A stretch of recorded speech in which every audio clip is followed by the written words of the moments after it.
15 अगस्त 1947 जब पूरा भारत आज़ादी का जश्न मना रहा था, तो वहीं पंजाब और बंगाल की धरती पर खून की होली खेली जा रही थी।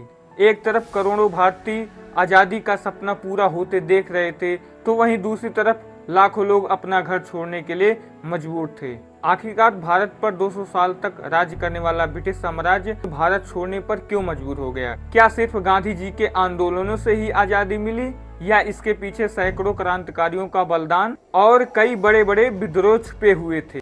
आज हम जानेंगे भारत की आज़ादी की पूरी कहानी। सन 1600 में अंग्रेज व्यापार करने के लिए भारत आए। उन्होंने मसाले, कपड़े और व्यापार करने के वास्ते भारत में अपना कदम रखा, लेकिन धीरे धीरे व्यापार करने वाली ईस्ट इंडिया कंपनी भारत की राजनीति में हस्तक्षेप करने लगी। सन 1757 का प्लासी का युद्ध भारत के इतिहास में एक बड़ा मोड़ आया। उस समय बंगाल के नवाब सिराजुद्दौला की बहुत बड़ी हार हुई और इस हार से अंग्रेजों का प्रभाव उत्तर भारत में बहुत तेज से फैलने लगा। सन 1764 के बक्सर युद्ध को अंग्रेजों ने जीतकर भारत के बड़े हिस्से पर अपना नियंत्रण स्थापित कर दिया। भारत का धन जहाजों के द्वारा इंग्लैंड भेजे जाने लगा, किसानों पर भारी कर लगाए जाने लगे और भारतीय उद्योग को नष्ट कर दिया गया। इन्हीं सभी विद्रोहों को देखते हुए सन 1857 की क्रांति इस तरह उठी कि ईस्ट इंडिया कंपनी कुछ समझ न सकी। नई एनफील्ड राइफलों की कारतूसों पर गाय और सूअर की चर्बी होने की खबर बहुत तेज से फैल गई। इसी के विद्रोह में 29 मार्च 1857 को मंगल पांडे के द्वारा बैरकपुर छावनी में अंग्रेज अधिकारियों के खिलाफ बगावत चालू कर दिया। इसी को देखते हुए 10 मई 1857 को मेरठ में सैनिक क्रांति की शुरुआत हो गई और दिल्ली में बहादुर शाह जफर को भारत का सम्राट घोषित किया गया। उसी समय झांसी की रानी महारानी लक्ष्मीबाई भी अंग्रेजों के खिलाफ तलवार उठा चुकी थी।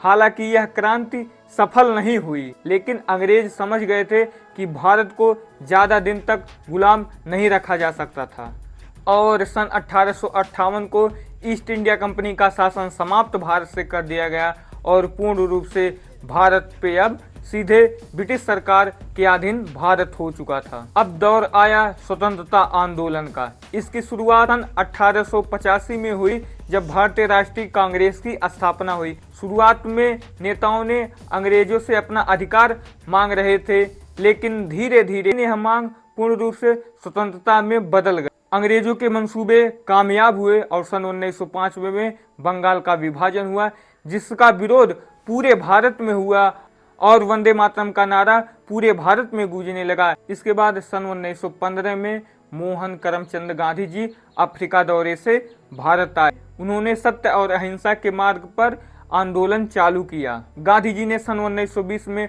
असहयोग आंदोलन चालू किया। जब कुछ लोग शांतिपूर्ण तरीके से आंदोलन कर रहे थे, तब कई युवा क्रांतिकारी हथियार उठाकर अंग्रेजों को चुनौती दे रहे थे, जिनमें भगत सिंह, सुखदेव और राजगुरु देश के युवाओं में क्रांति की लहर पैदा कर दी। और भगत सिंह के द्वारा 8 अप्रैल 1929 को सेंट्रल असेंबली में भगत सिंह और उनके साथियों के द्वारा बम फेंककर अंग्रेजों को जगाना था। फिर आया भारत के लिए वह काला दिन। 23 मार्च 1931 को भगत सिंह, सुखदेव और राजगुरु को लाहौर के सेंट्रल जेल ले जाकर फांसी दे दी गई। फांसी के फंदे पर जाते ही उन लोगों का यही नारा था कि इनकलाब जिंदाबाद। पुनः फिर सन 1932 में गांधी जी के द्वारा आज्ञा आंदोलन चालू किया गया। इसी बीच द्वितीय विश्व युद्ध चालू हो चुका था।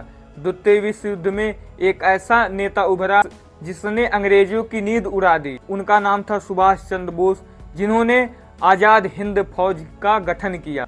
सन 1939 से लेकर 1945 तक चले वर्ल्ड वार 2 ने ब्रिटेन को आर्थिक और सैन्य रूप से कमजोर कर दिया था और भारत में लगातार आंदोलन हो रहे थे और अंग्रेजी शासन के खिलाफ बढ़ता जन आक्रोश पैदा हो चुका था। सन 1942 में गांधी जी ने नारा दिया, अंग्रेज भारत छोड़ो आंदोलन का नारा दिया। इस नारे ने अंग्रेजों को भारत में जीना हराम कर दिया था। सन 1947 को भारत को आजादी देने का फैसला आया। कर्नल माउंटबेटन के नेतृत्व में भारत आजाद हुआ।